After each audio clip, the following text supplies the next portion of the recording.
Yeah, Lord be with you.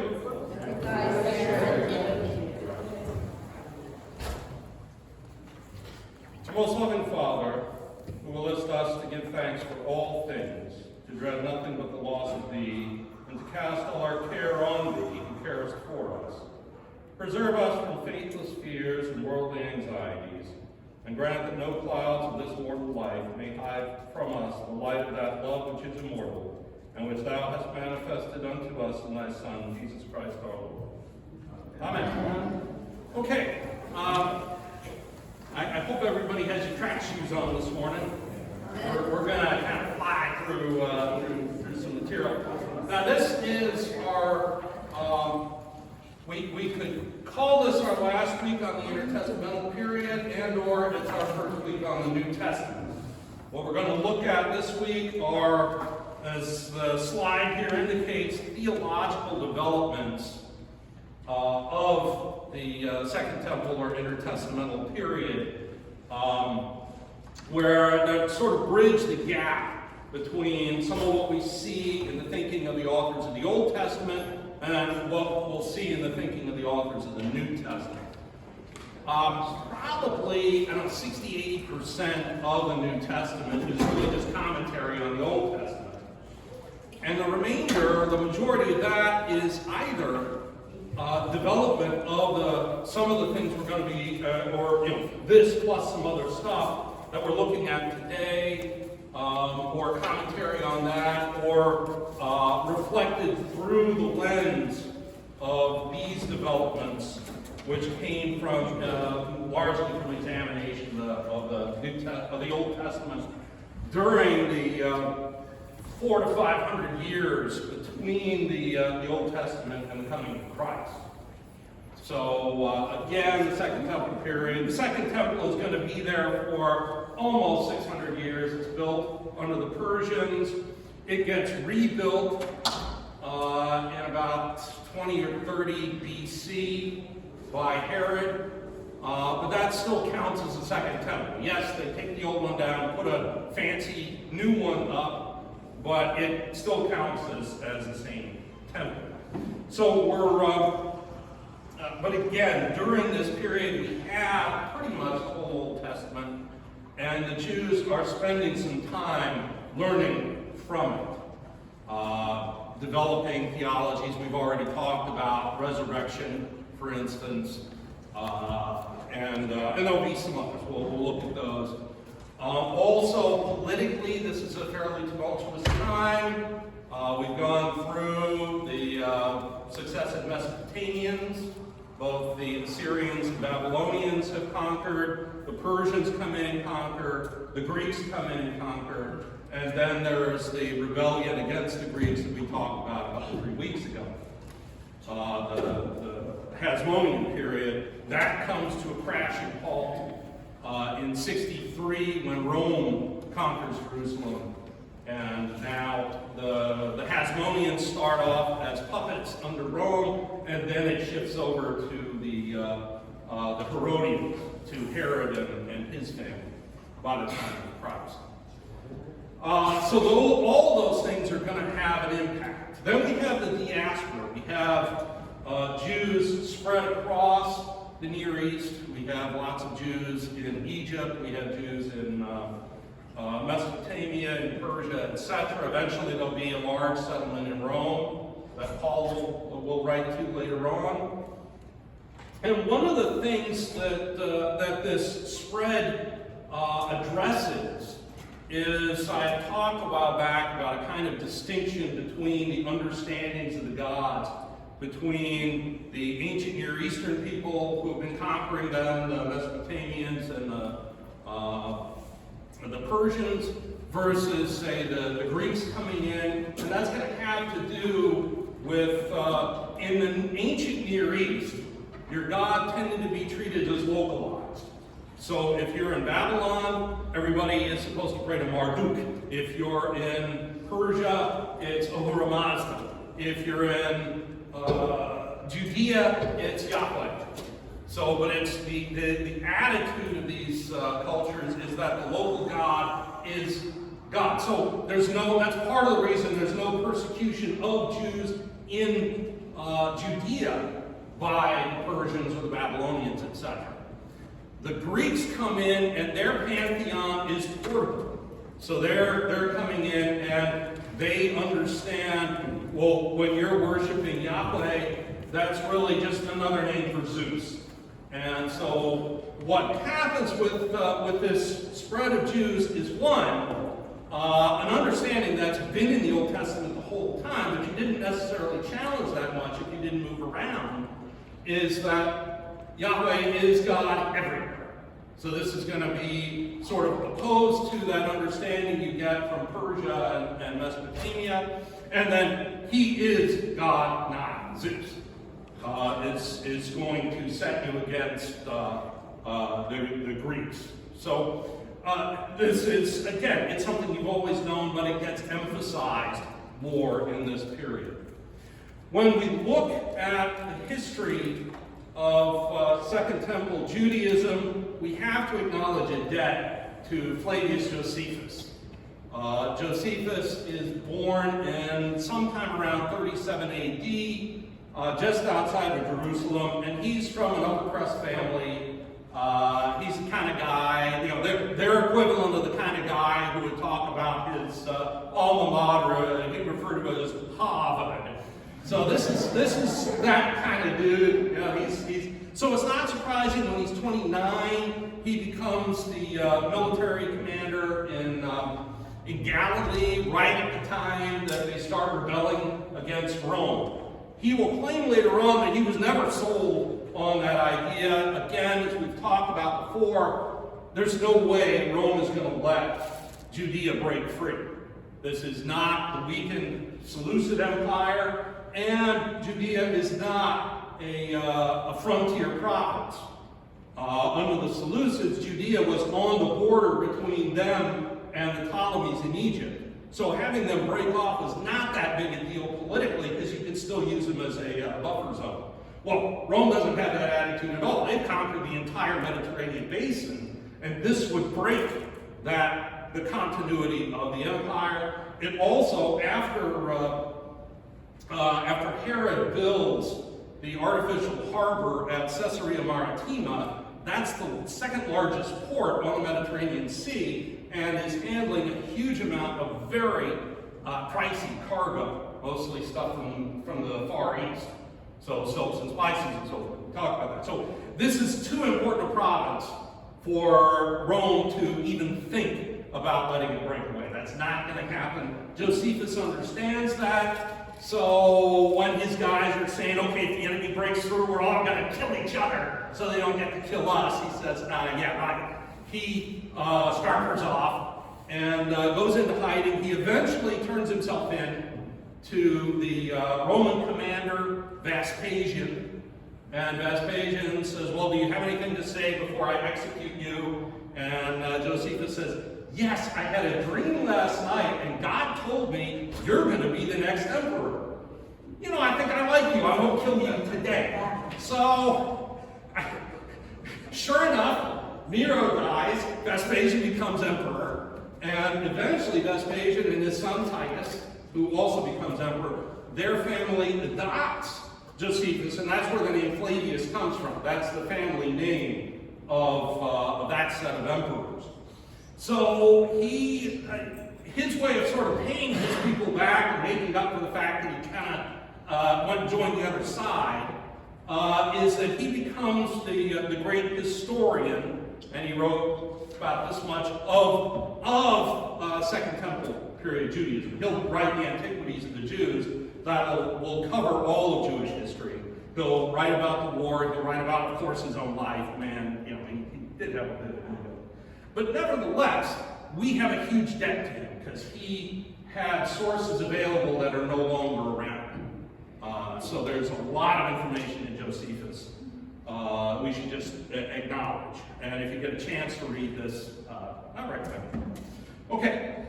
Now, among the things he talks about are these factions that will show up in the New Testament. I think most of us have encountered these. So the first will be the Sadducees. This is Again, none of these are necessarily organized groups. You don't go in and get your Sadducee membership card and pay your dues every year, that kind of thing. But there's a kind of identity with these, and usually the name is picked by your enemies, by the way. So, but here the name probably is something they would adopt because it ties to Zadok, the priest under David. Now, that's not going to date back to him, of course, but it probably predates the Maccabean revolt. But again, what these guys are concerned with, and we encounter them in the New Testament, they're concerned with the sacrifices in the temple. And they're not necessarily early on all that picky about which temple they're talking about, by the way. Okay, around 300, there's a big rivalry between the Samaritan temple at Mount Gerizim. Samaria is the more populated and prosperous area versus Judea. It's little Jerusalem, doesn't have that many people in it, but it has a temple there. So these guys aren't going to necessarily be too picky about it too. But of course, by the time of Christ, the Mount Gerizim temple has been torn down, and we just have the one in Jerusalem. They are perfectly willing to compromise with whatever military power happens to be there. So they're happy to compromise with the Romans as long as they can keep the temple operating, which is their job. So if it means crucifying Jesus Christ, that's the way it goes. We've got to keep the temple going. So they're going to be big on collaborating with the Jews. They're also, or with the Romans, sorry. They're also going to be, I don't like throwing around words like conservative because I'm not sure that really means much here, but they're going to tend to be literalist. They're going to tend to emphasize the Torah because that's where all the priestly instruction comes from, over, say, the Nevi'im, the prophets. And it's the prophets, it's the Nevi'im, and primarily the book of Samuel and Kings, that will tell you that it's the Jerusalem temple that's more important than the Samaritan temple. So the Samaritans will not accept those books. They're just going to go with the Torah because that's telling you how to carry out sacrifices regardless of where you were. Well, be that as it may, these guys will tend to emphasize the Torah, and they will tend to read it very literally. So they'll be the kind of guys who say, the word resurrection is not in the Bible. And they will toss out the resurrection because that's how they read it.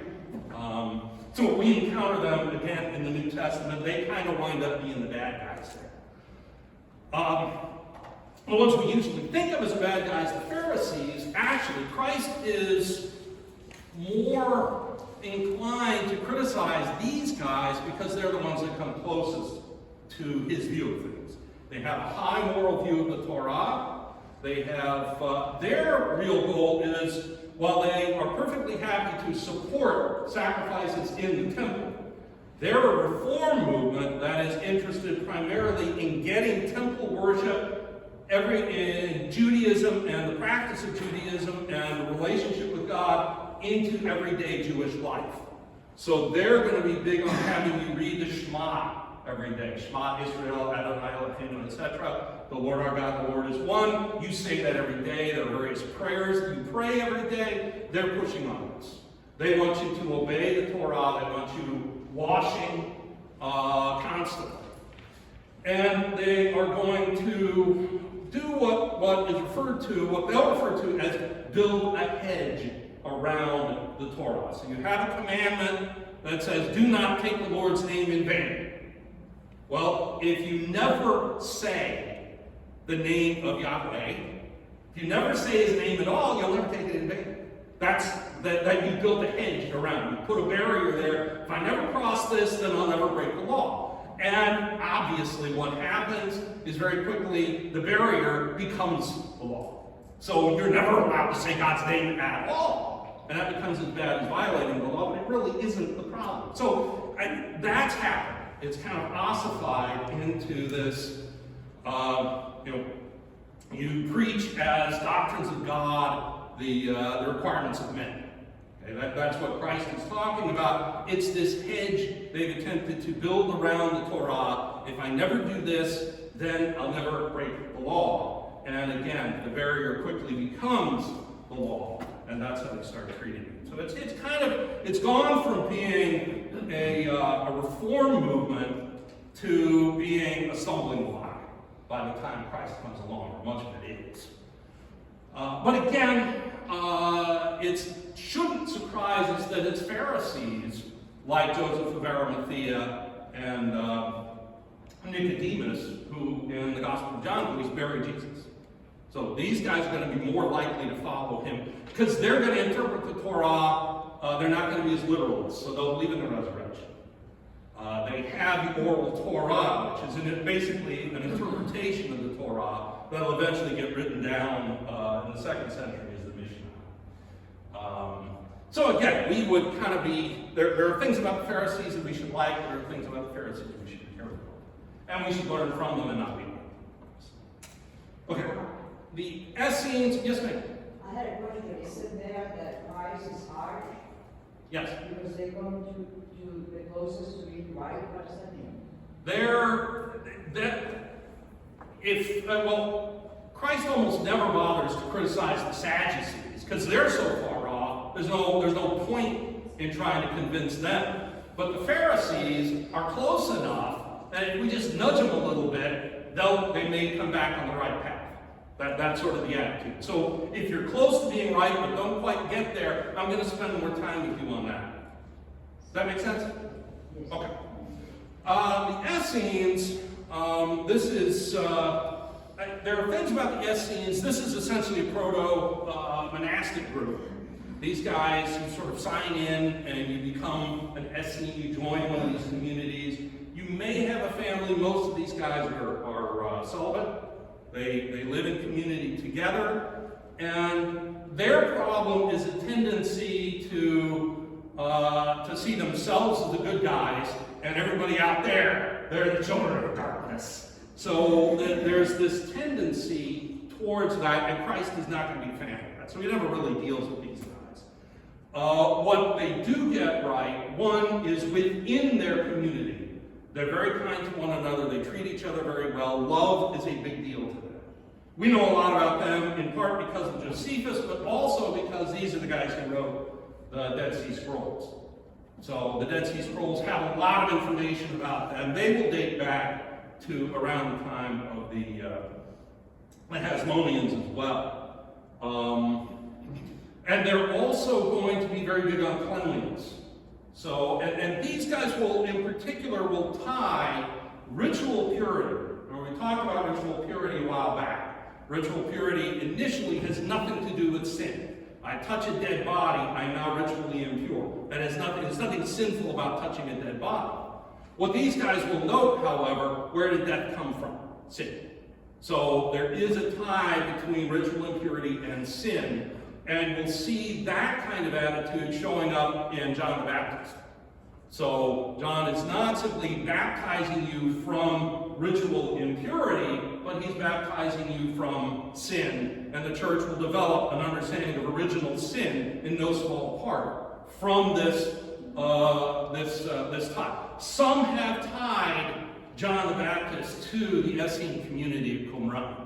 Whether he was ever actually there, I don't think we'll ever know. Well, maybe in eternity we will, Well, we'll ask him what it was like, But nevertheless, it's a possibility, in part because of that. That's where these guys are coming from. But again, Christ doesn't think much of these guys, mostly because of their tendency toward dualism, which he rejects. Do not love only those who love you. Other Jewish groups, I wouldn't necessarily refer to the Zealots as a group per se. They're more like a tendency. There are various groups that we might refer to using this term. They're going to point to, as I said, they're going to point to Phineas. Remember Phineas in the Old Testament?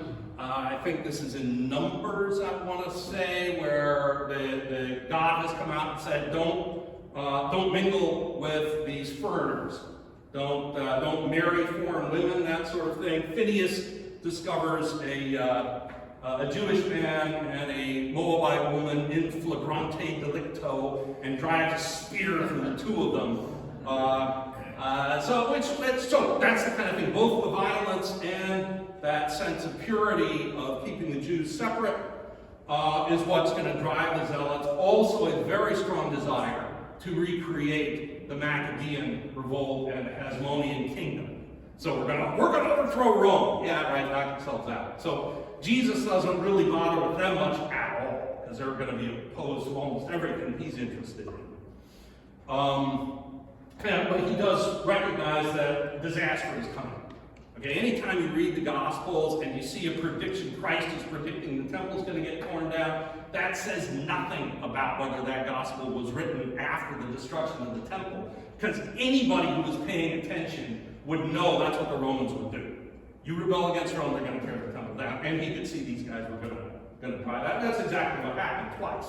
Remember, it happens once in 66 to 70, gets the temple torn down, and then the Bar Kokhba revolt in 136, 137 results in the area being named for their enemies.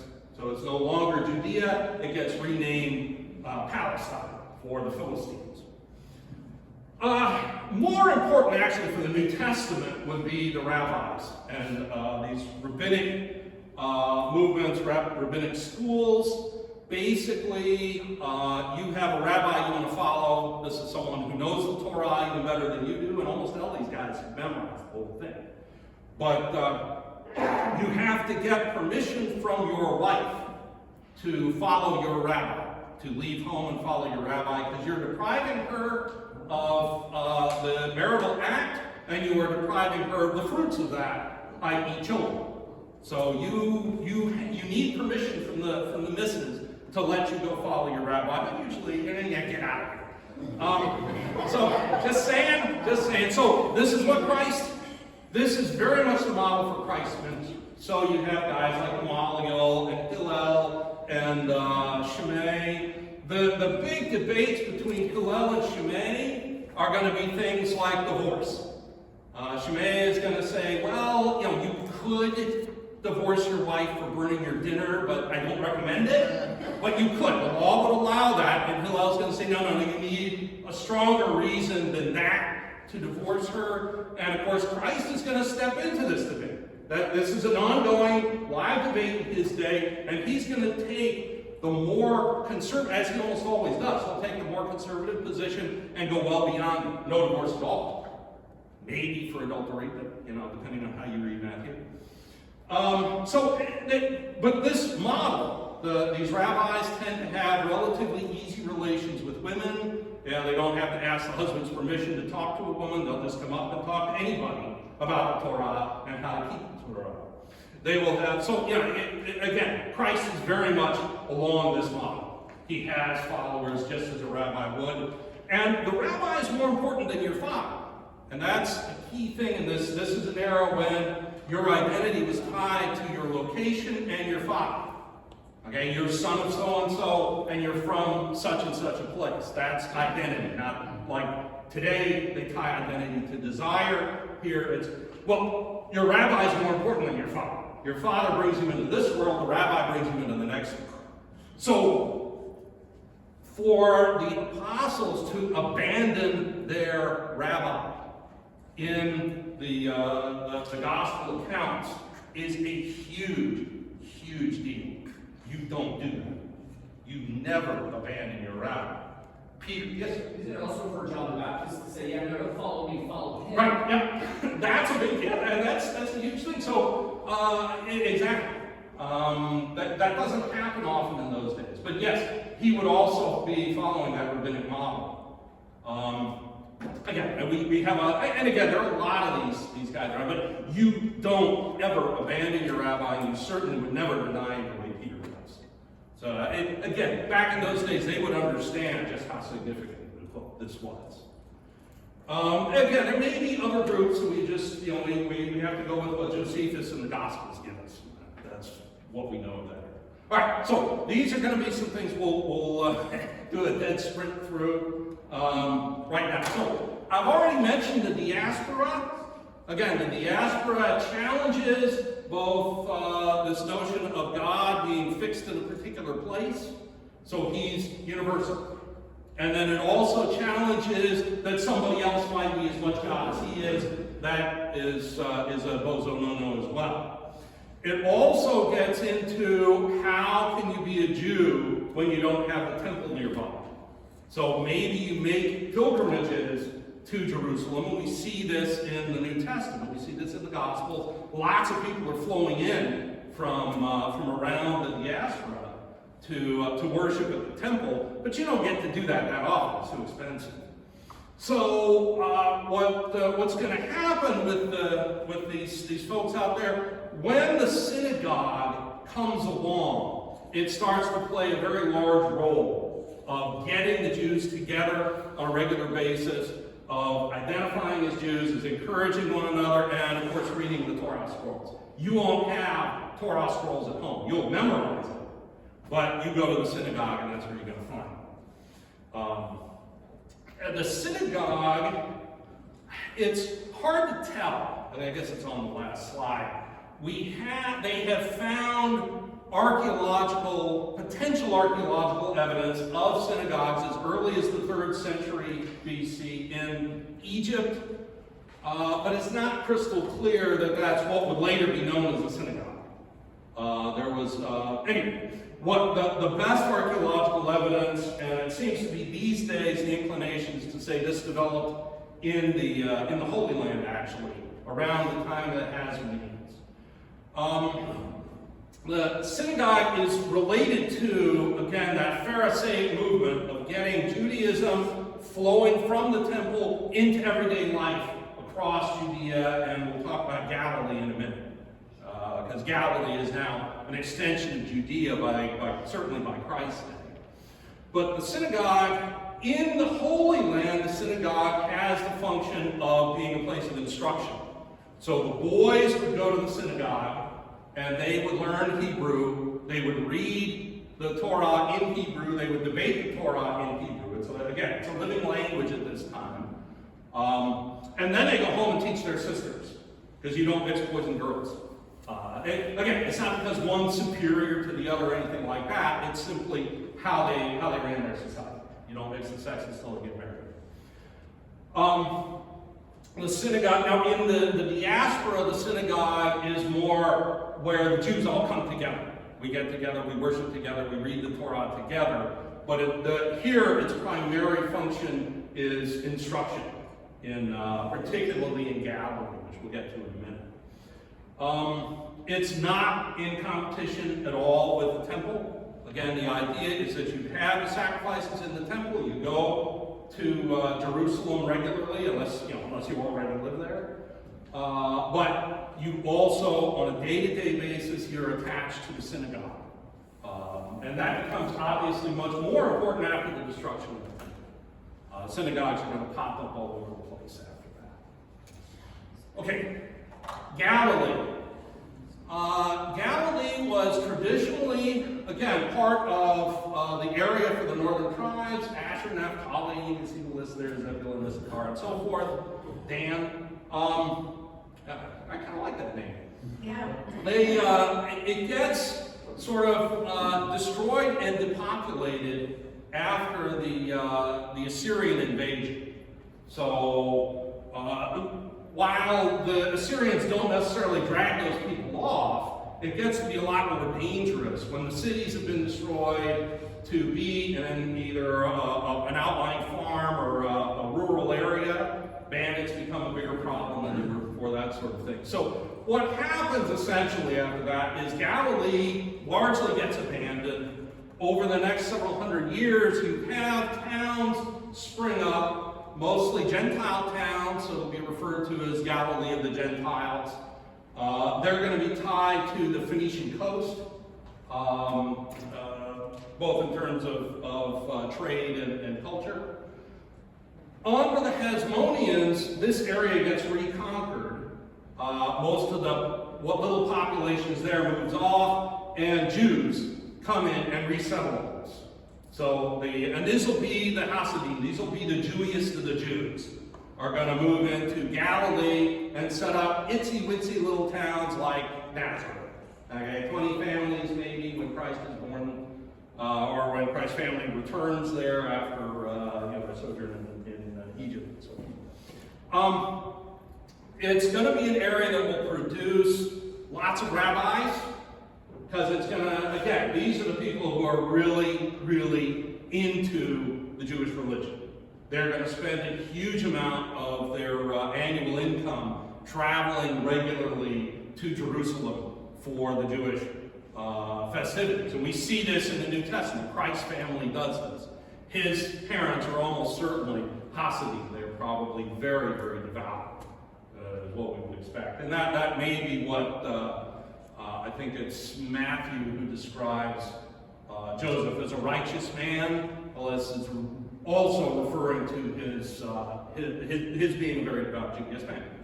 Yeah, for those of you who do not know, the Sea of Galilee is a lake. Yes. It's not a sea. Understand? And it's not that huge either. I mean, but for this area, it's a large body of water. And this is very fertile land. There's some of the best olive trees in the world. The other thing it produces are zealots. Okay, so it's not surprising that in 66 this is where the rebellion against Rome breaks out. So again, this is a place that's going to produce Christ and pretty much all of his apostles.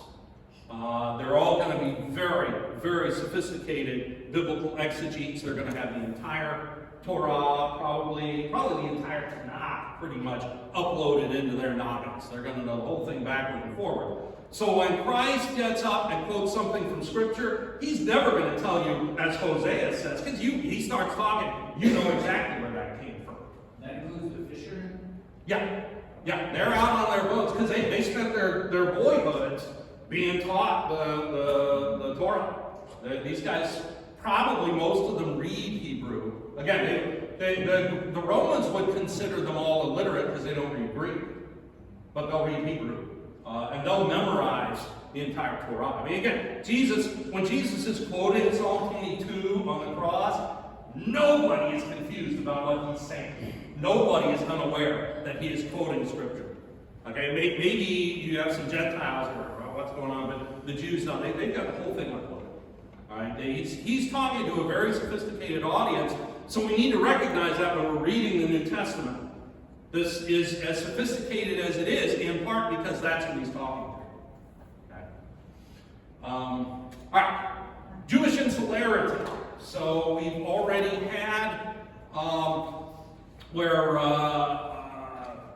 Ezra and Nehemiah, particularly Ezra, I think, has had them divorce their foreign wives. Their cleanliness has got to be a bigger and bigger concern. And remember how ritual cleanliness spreads?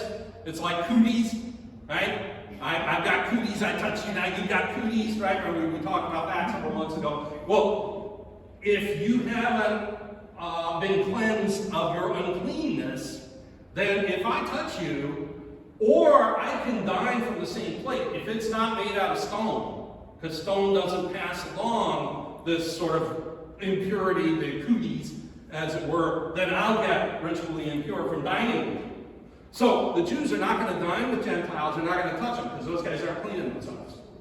Okay? Again, it's ritual purity. This has nothing to do with being, pig pen in peanuts and having a cloud following you around. So the Jews, again, at this time, are very, very concerned about avoiding Gentiles. And you'll see this in the New Testament. Jesus dines with tax collectors and sinners, 100% of whom are Jewish. He never dines with a Gentile. He's never recorded as touching a Gentile. He will touch Samaritans because essentially they're Jews.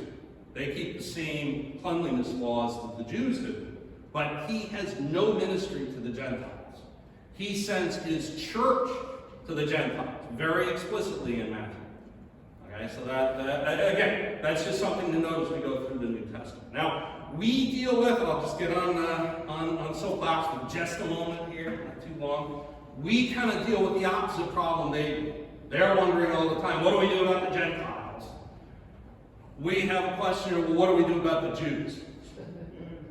There's always this question of anti-Semitism. We've talked about what about the Jews? Look, as Christians, nothing short of a death or the second coming, relieves us of our duty to tell others about Christ, to invite them into the church, to invite them into a saving relationship with Jesus Christ. Nothing exempts us from that. There is no parallel path to God that we know of that Jews can follow by keeping the Torah. Okay? We recognize this, but yet there is, I believe, and I think it's based in Scripture, there is some mysterious relationship God still has with his people. The covenants are fulfilled in Christ, but not replaced, not done away with. So there is this mysterious importance these people have to God, and therefore, I think there is an importance to Satan. Yes, ma'am? So the Jews are still God's chosen people. That has never gone away. What that means, again, that does not exempt us from telling them about Jesus at all. But there is this mysterious relationship, and again, I think it's important to Satan. And thus there is a quality, a depth of evil that infects anti-Semitism beyond what we see even in something like the twin errors of, say, racism and abortion. I mean, essentially, those are the same error. In both cases, you're dehumanizing other people based on meaningless distinctions. Okay, your age or your level of development as you're growing in the womb has nothing to do with personhood any more than your ancestry does. Okay, so as far as I'm concerned, racism and abortion are essentially the same error. Neither of those, as awful as they are, has this satanic quality, I will argue, that anti-Semitism has. There is something that even the church has gotten infected. We can go back and forth on that one. All right, soapbox time over. Just saying. All right, marriage. We will see in the Old Testament examples of polygamy. Most obviously with David, Solomon, and so forth. That's just, part of being an ancient Near Eastern king is you have 70 wives and 88 concubines and so forth. Good luck with that one. But even before that, we have Elkanah is married to Hannah, and I don't remember his other wife's name. We have Jacob and his 2 wives and 2 handmaids. We have Abraham and Judah, both sire legitimate children through women they're not married to. Okay? One because of the Levirate laws, that is Judah, and the other because his wife has given her his handmaid to produce an heir. None of this, of course, really accords with the theology that God is drilling in that is entirely based on monogamy. Okay? And monogamy will show up culturally when the Greeks come in. Because now the Greeks, again, the Greek upper crust, and the Romans will do this as well. Well, they're monogamous, but it's just serial. It's like what Hollywood stars do these days, right? Instead of marrying 6 women, you marry one, then another, then another, then another. Here it's a question, well, if this woman's father is helpful to you, you marry her, and then when he's no longer helpful, boom, you dump her, you marry the next one, and so forth. But nevertheless, this monogamy versus polygamy is something that we encounter when the Greeks conquer. And drives the Jews, if nothing else, or it may be part of moving the Jews into seeing more and more clearly the theological significance of monogamy. That this is the image that God has given us over and over and over and over again through the prophets. Okay, this is our understanding of the created order. Polygamy is basically gone by the time of the New Testament. About the only place you could argue that it shows up is when in Timothy, Paul or whoever wrote Timothy, I'm going to say Paul because it probably was, but nevertheless, says that a bishop must be a husband of 1 wife. Right? Maybe that's talking about polygamy or not. Historically, the Jewish priesthood did not practice polygamy at all. They are an exception. It would be the kings that would be primarily doing this, and then various wealthy people. But again, this is going to be something that's pretty much gone by the time we get to the New Testament. Baptism, I think we've already touched on. Again, it follows from this ritual impurity, and then that gets tied to sin, as I think we've already talked about. So ritual cleansing is very, very important in the New Testament. We see it particularly, say, in the parable of the Good Samaritan, when the priest is coming along and he won't touch what he thinks is a dead man because it's going to make him ritually impure, and now he can't go offer sacrifices. So again, it'll show up in Christ's conversations, and again, the church will take on baptism from these developments. Okay, the Messiah. There are tons and tons and tons of scriptures that predict a Messiah. They either predict a new prophet along the lines of Moses, or predict a new David, or something like that.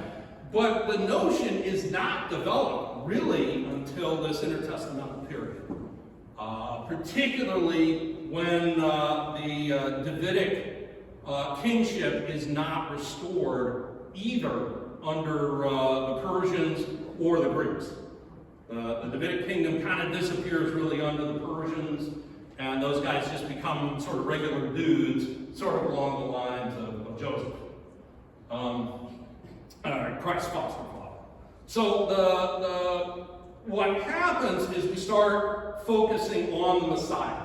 And there are various, there's not one version of the Messiah. You've sometimes heard, the expectation was that you would have a military leader or a political leader. Some people expected that, but as common was an expectation of one like a son of man descending from clouds of heaven, that this would be a heavenly being, possibly even something along the lines of the incarnation. The incarnation is not a completely unexpected thing in Judaism. It's very, very deeply Jewish concept.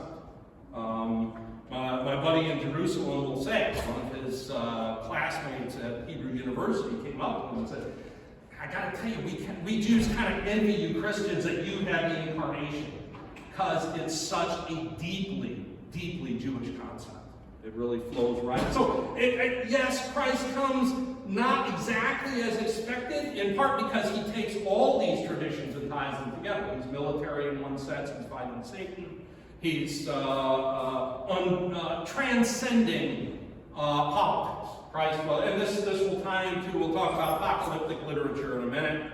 Apocalyptic literature deals with transcendence of politics. It's no longer whether we're going to conquer territory or be conquered by someone else.